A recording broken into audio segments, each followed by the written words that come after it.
अस्सलाम वालेकुम, नमस्कार फ्रेंड्स। मैं डॉक्टर गयासुद्दीन। आज हम बात करेंगे इंसान के दिमाग के बारे में। क्या आप जानते हैं इंसान का दिमाग क्या है, कैसे काम करता है, किस चीज से बना है? दिमाग के बारे में कुछ रोचक जानकारियां प्राप्त करें। दोस्तों, आप सभी से एक छोटी सी रिक्वेस्ट है कि वीडियो अच्छी लगे तो मेरे चैनल को सब्सक्राइब करना ना भूलें। दिमाग क्या है? कभी कभी मेरे दिल में ये ख्याल आता है कि दिमाग भी कितने कमाल की चीज है। यह हर समय हमारे हुक्म के लिए तैयार रहता है। कई बार हम थककर कहते हैं कि आज मेरा दिमाग काम नहीं कर रहा है, बल्कि मस्तिष्क कभी थकता नहीं है।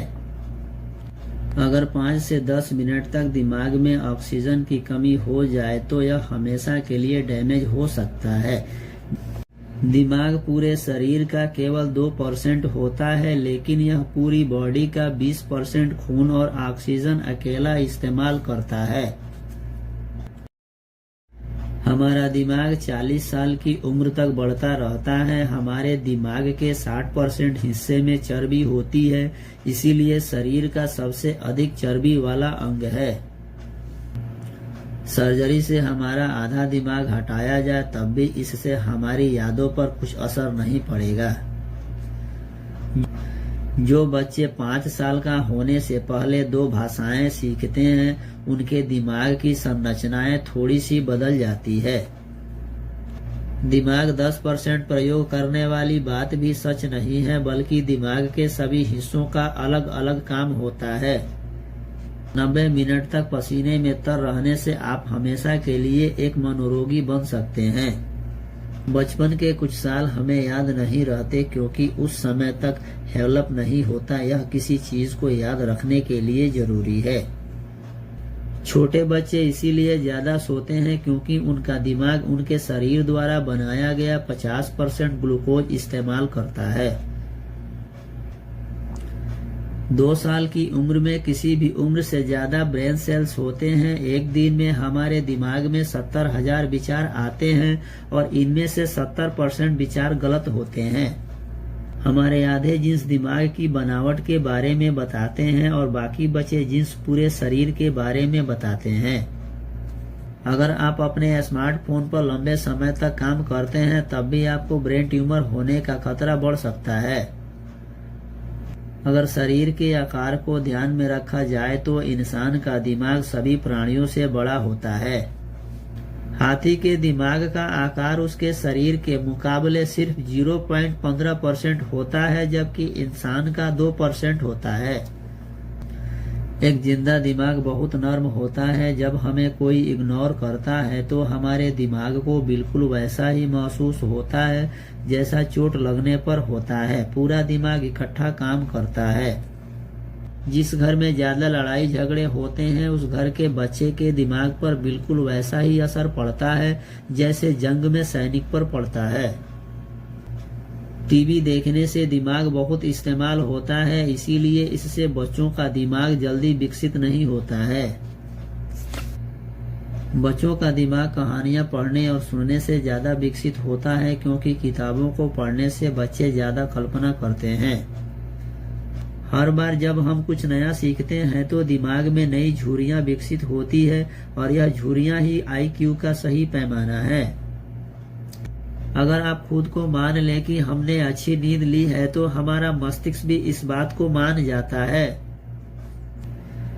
हमारे पलक झपकने का समय 1 सेकेंड के 16वें हिस्से से कम होता है, पर दिमाग किसी भी वस्तु का चित्र 1 सेकेंड के 16वें हिस्से तक बनाए रखता है। मस्तिष्क का वजन लगभग 3 पाउंड होता है, जो शरीर के सभी कार्यों को नियंत्रित करता है। बाहरी दुनिया से प्राप्त जानकारी को इंटरप्रेट करता है। इंटेलिजेंस, क्रिएटिविटी, इमोशन और मेमोरी मस्तिष्क द्वारा शासित कई चीजों में से कुछ है। स्कल के भीतर संरक्षित मस्तिष्क सेरेब्रम, सेरिबेलम और ब्रेन स्टेम से बना होता है। हमारी 5 इंद्रियों के माध्यम से मस्तिष्क को जानकारी प्राप्त होती है। दिखाई देना, गंध, स्पर्श, स्वाद और श्रवण यह संदेशों को हर तरह से इकट्ठा करता है। जो हमारे लिए अर्थपूर्ण होता है और उस जानकारी को हमारी स्मृति में संग्रहित कर सकता है। हमारे विचारों, मेमोरी, स्पीच, बाहों, पैरों की गति और हमारे शरीर के भीतर कई अंगों के कार्य को मस्तिष्क द्वारा नियंत्रित किया जाता है। सेंट्रल नर्वस सिस्टम मस्तिष्क और रीढ़ की हड्डी से बना होता है। Peripheral nervous system spinal nerve से बना होता है, जिनकी ब्रांचेज रीढ़ की हड्डी से निकलती है, और क्रेनियल नर्वस, जिनकी ब्रांचेज मस्तिष्क से निकलती है। ब्रेन के अलग अलग भाग होते हैं। मस्तिष्क कई सारे भागों से मिलकर बना होता है। दिमाग के सभी हिस्से मिलकर काम करते हैं, लेकिन हर भाग की अपनी अपनी खास जिम्मेदारियां होती है। मस्तिष्क की 3 बेसिक यूनिट होती है: fore brain, mid brain, hind brain. Hind brain में ब्रेन स्टेम, रीढ़ की हड्डी का ऊपरी भाग और टिश्यूज की एक रिंकल वाली लेयर शामिल होती है, जिसे सेरिबेलम कहा जाता है। ब्रेन स्टेम के सबसे ऊपरी हिस्से को मिड ब्रेन कहा जाता है, जो कुछ रिफ्लेक्स क्रियाओं को नियंत्रित करता है और आंखों की मूवमेंट्स और अन्य वॉलेंटरी मूवमेंट्स के नियंत्रण में शामिल सर्किट का हिस्सा है। फोर ब्रेन मानव मस्तिष्क का सबसे बड़ा और सबसे अधिक विकसित हिस्सा है। इसमें मुख्य रूप से सेरेब्रम और इसके नीचे की संरचनाएं छिपी है।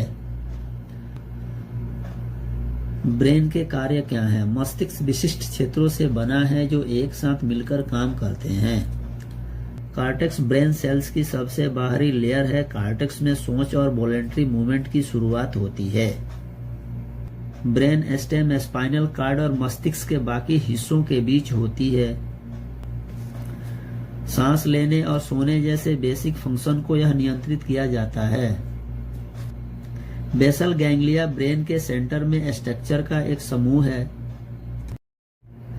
बेसल गैंग्लिया मस्तिष्क के कई अन्य क्षेत्रों के बीच संदेशों को कोऑर्डिनेट करता है।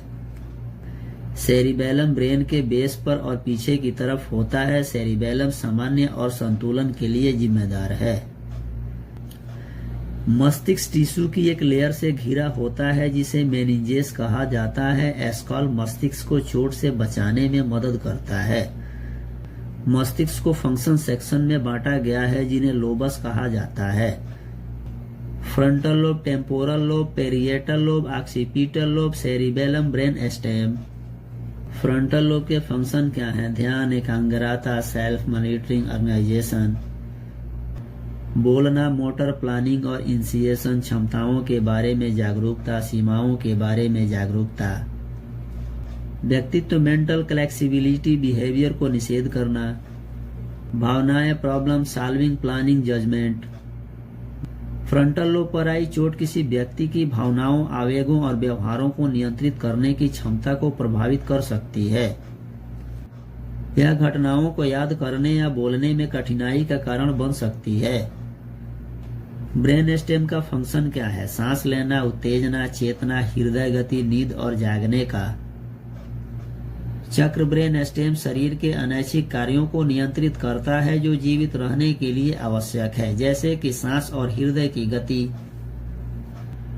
टेम्पोरल लोब के फंक्शन क्या है? मेमोरी, भाषा को समझना, सीक्वेंसिंग, सुनवाई। ऑर्गेनाइजेशन, टेम्पोरल लोब की चोट से व्यक्ति को संचार या समृद्धि के साथ कठिनाई हो सकती है। सेरिबेलम के फंक्शन क्या है? बैलेंस और coordination, skilled motor activity. Visual perception, cerebellum को चोट संतुलन, मूवमेंट और कोऑर्डिनेशन को प्रभावित कर सकती है। ऑक्सीपिटल लोब के फंक्शन क्या है? दृष्टि, किसी को ऑक्सीपिटल लोब पर चोट लगने से वस्तुओं के शेप और साइज को देखने या समझने में परेशानी हो सकती है। ब्रेन के काम और फंक्शन के बारे में आप सभी अच्छे से समझ गए होंगे। दोस्तों, मेरे चैनल को सब्सक्राइब करें, इस वीडियो को लाइक करें, अपने दोस्तों तक शेयर करें। Thank you.